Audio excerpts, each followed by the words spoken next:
Après l'occupation des salles de l'université et maintenant celle du château du Tertre, les mineurs isolés étrangers engrangent des soutiens. Des étudiants, des profs et des militants associatifs viennent ici pour apporter de quoi manger, de quoi dormir, mais aussi des coups de main en tout genre.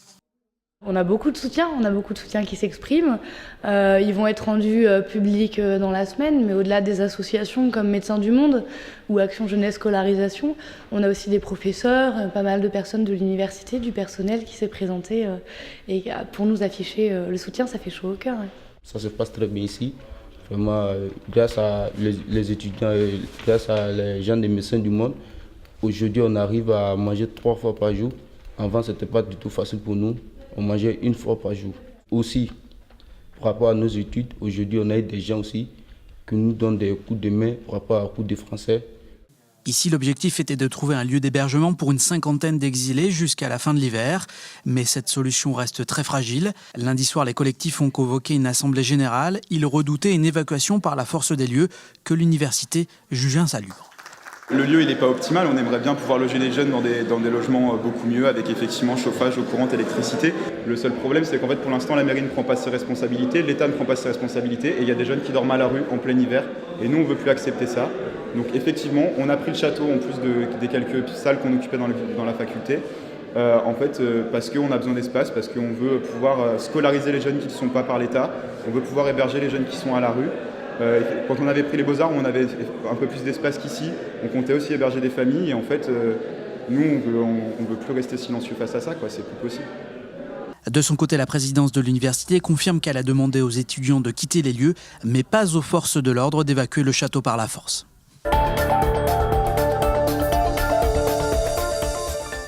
Voilà 5 ans que Thierry n'avait pas poussé la porte des Restos du Cœur. Mais ce mois-ci, impossible de faire sans. L'été a été difficile. Le demandeur d'emploi de 55 ans est resté plusieurs mois sans domicile fixe.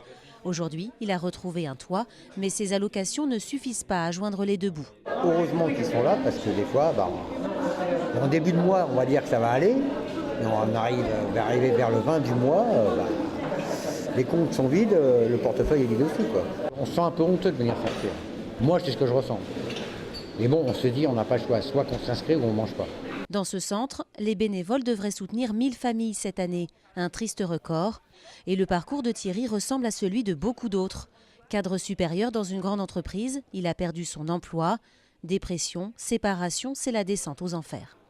Il y a des gens que je connais, qu'on côtoie encore, qui sont pas besoin, qui parlent des Restos du Cœur, qu'on dit non, nous on n'aura jamais besoin là.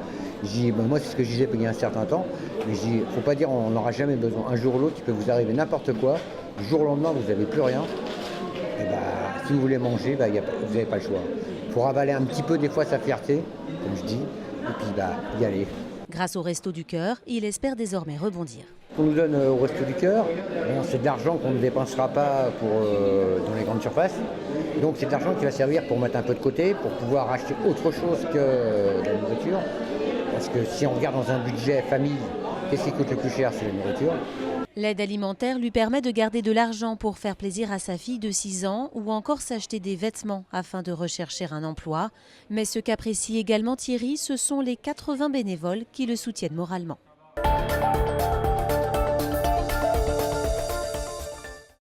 Aujourd'hui, c'est visite de chantier pour Valentin. On est sur un chantier dont je suis responsable. On va évaluer les quantitatifs de peinture pour les commandes. L'apprentissage, il connaît. Un CAP, des chantiers en Italie et en Allemagne. Bientôt un brevet de chef de chantier au CFA de Saint-Herblain. Il estime que l'information sur l'accès et les aides à l'apprentissage s'est améliorée. Ça se développe pas mal, sur les réseaux sociaux notamment. J'ai commencé il y a 6 ans maintenant. L'information passait, je pense, moins bien. Enfin, en tout cas, je n'ai pas été informé comme il fallait, peut-être. Et donc maintenant, c'est vrai que ça passe beaucoup mieux. Et pour expliquer cela, les élus de la région des Pays de la Loire mettent en avant la plateforme web d'information lancée il y a 6 mois et ses premiers résultats. 6% d'apprentis en plus, soit aujourd'hui près de 30 000 personnes en apprentissage dans la région. Le portail de l'apprentissage permet notamment de mettre en relation les jeunes et les entreprises. Donc une bourse d'emploi où chaque jeune peut déposer son CV et les entreprises peuvent déposer leur offre d'emploi en apprentissage. Sur ce portail, on arrive à pouvoir calculer et donc présenter le montant des aides dont bénéficiera l'entreprise. Même chose pour la famille. Car les aides restent la clé pour compenser des rémunérations faibles, des salaires inférieurs au SMIC. en partie compensée par des aides à la mobilité, à l'obtention du permis de conduire, au logement, à la restauration et à l'achat de matériel professionnel.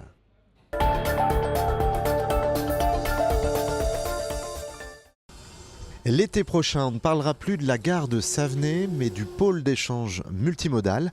En juillet 2018, le site sera en effet rénové et plus accessible pour les voyageurs, quel que soit leur mode de transport, à pied, à vélo, en moto, en voiture ou en transport en commun. C'est des travaux de relativement grande ampleur, donc qui visent à mettre en accessibilité l'ensemble de la gare et à permettre la desserte d'un futur parking au sud de la gare qui sera réalisé par la communauté de communes. À Savenay, on attendait cette nouvelle gare depuis longtemps.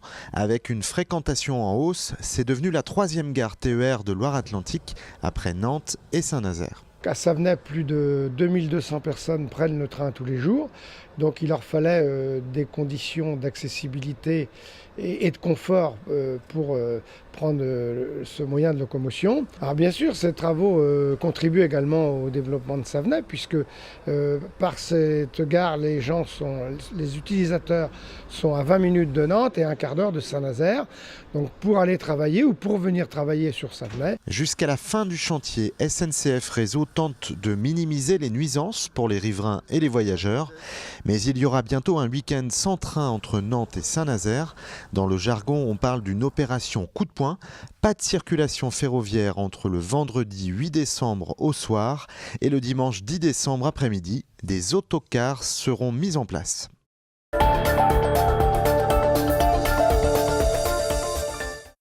C'est une mobilisation sans précédent pour lutter contre un véritable fléau, celui des violences faites aux femmes. L'Observatoire du département a mené son enquête. 65 000 femmes en seraient victimes chaque année en Loire-Atlantique. 1240 femmes sont victimes de viols ou de tentatives de viol. 4600 victimes de violences conjugales. Mais ce n'est sans doute qu'une estimation basse, car très peu de victimes osent franchir la porte du commissariat pour porter plainte. La faute, selon plusieurs associations, à l'accueil qui leur est réservé par les policiers. Ils ont fait le choix en gendarmerie d'avoir des agents qui sont spécialisés, des vifs, des référents vifs, violences intrafamiliales.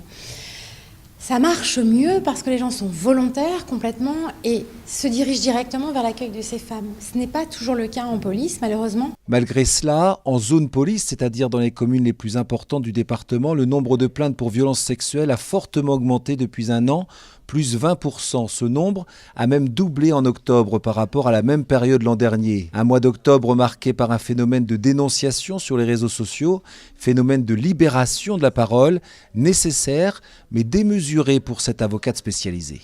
Je ne défends pas les auteurs de violences, soyons bien clairs. Maintenant, quand des noms sont jetés en pâture, quand des vies sont balancées comme ça sur la toile sans que celui qui est mis en cause puisse se défendre, là ça vient vraiment, à mon sens, déborder et heurter l'avocate que je suis. Et la critique s'adresse aussi à la presse lorsqu'elle dénonce ces faits, sans donner aux personnes accusées publiquement la possibilité de se défendre. Un numéro fait référence, le 3919, le service d'écoute pour les femmes victimes de violences, reçoit une alerte chaque jour en Loire-Atlantique.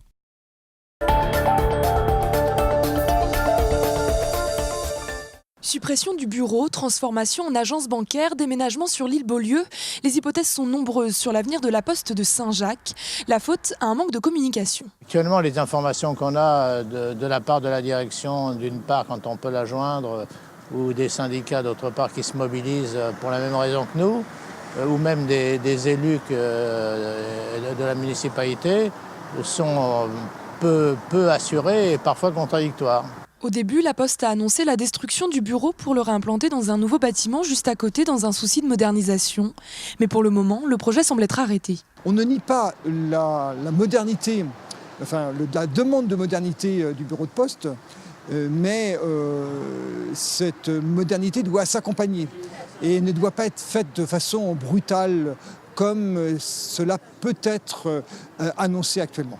Pour les associations, cette situation est incompréhensible, d'autant plus que le quartier est en pleine mutation. Il y a un grand projet Permis les îles, auquel certains d'entre nous participent dans les ateliers. On voit qu'il va y avoir une augmentation de la population. Nous sommes actuellement entre 11 et 12 000 habitants. On va friser les 15 000 d'ici une vingtaine d'années. Une réunion d'information va avoir lieu le 6 décembre avec des associations, des commerçants, des syndicats et des politiques. Une pétition a également été lancée par l'association Sud-Loire Animation et a recueilli pour l'heure près de 300 signatures.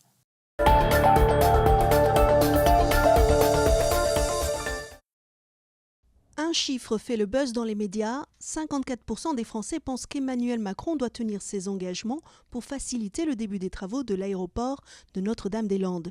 Et autant de Ligériens se disent favorables au transfert de l'aéroport. Ces sondages sont rendus publics à point nommé 15 jours avant la remise du rapport de la médiation au Premier ministre. De quoi occuper le terrain politico-médiatique pour les pro-aéroports et mettre la pression sur Emmanuel Macron dans cette dernière ligne droite. C'est aussi faire parler la majorité silencieuse qui généralement est assez discrète, mais quand elle se prononce, que ce soit sous forme de sondage ou dans les urnes, passe un message en général assez clair. Donc c'était aussi de rappeler ce message à l'ensemble des Français. On n'a aucun élément aujourd'hui nouveau qui permet de remettre en cause cette décision du président de la République. Donc on est très confiant. Il est en plus conforté aujourd'hui par un sondage, par 180 décisions de justice et par le vote de l'Europe. Donc aujourd'hui les feux sont au vert. Autre chiffre marquant, pour les 3/4 des Français sondés, 74%, il faut en priorité tenir compte de l'avis des habitants de Loire-Atlantique. Un résultat voué à conforter la consultation de juin 2016 et le périmètre géographique alors choisi. Un périmètre qui avait été critiqué par les opposants au transfert de l'aéroport. Côté opposant, silence radio pour les anti-aéroports. Il ne s'agit que d'un sondage parmi d'autres. Dorénavant, seule la décision du chef de l'État mérite commentaire. Une décision attendue avant le 22 décembre prochain.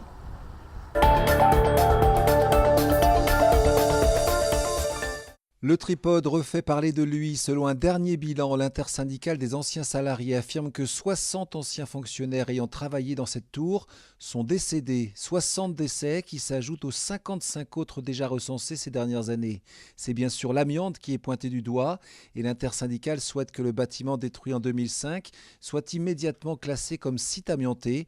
Ce classement permettrait à près de 400 anciens salariés du tripode qui travaillent toujours dans différentes administrations de bénéficier d'un départ en pré-retraite.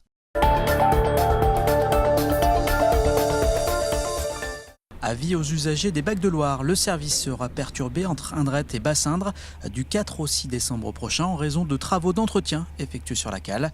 Une partie seulement des traversées sera assurée. Pour plus de détails, direction le site internet du conseil départemental ou bien l'application mobile des Bacs de Loire.